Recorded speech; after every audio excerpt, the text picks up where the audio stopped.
Top quality और consistent performance के लिए सिर्फ सिल्वर पंप नाम याद रखना। તો યજ્ઞેશ સર, તમારી પાસે હું વાત કરવા માંગી રહ્યો છું બજાજ ઓટોને લઈને.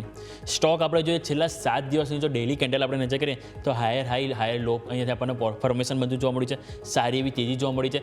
છેલ્લા 7 દિવસ પહેલાં જોઈશું સ્ટોક હતો 7,700 ઉપર, આજે સ્ટોક છે 8,700 ઉપર. એટલે 7 દિવસમાં સ્ટોકે તમે જો 1,000ની તેજી આપણને બતાવી છે.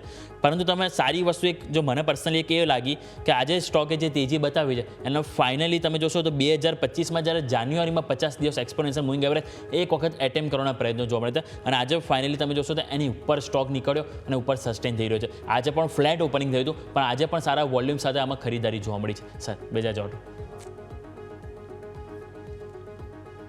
જે રીતે ઓવરઓલ ઓટો સેક્ટરની અંદર વ્યૂ પોઝિટિવ છે.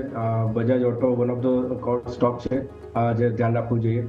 ઘણા સ્ટ્રોંગ બ્રેકઆઉટ આપણે જોયા 8,300ના લેવલના અને લાસ્ટ 2 ટ્રેડિંગ સેશનથી આપણે એક અપમૂવ જોઈ રહ્યા છે.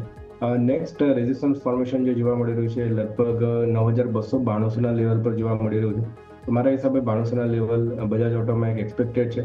આ લેવલ્સ પર એડ કરી શકીએ પોઝિશન. કોઈ ઘટાડો આવે છે ઇનફેક્ટ નીચે 8,400 8,500ની વચ્ચે તો પોઝિશન એડ કરી શકીએ છીએ 8,300ના સ્ટોપ લોસથી ઉપરમાં 9200ના લક્ષ્યાંક માટે.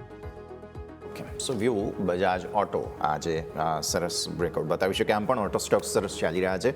હીરો ઓલરેડી ચાલી ચૂક્યો છે તો બજાજને પણ હવે એન્ટિસિપેટ આપણે કરીએ. આવો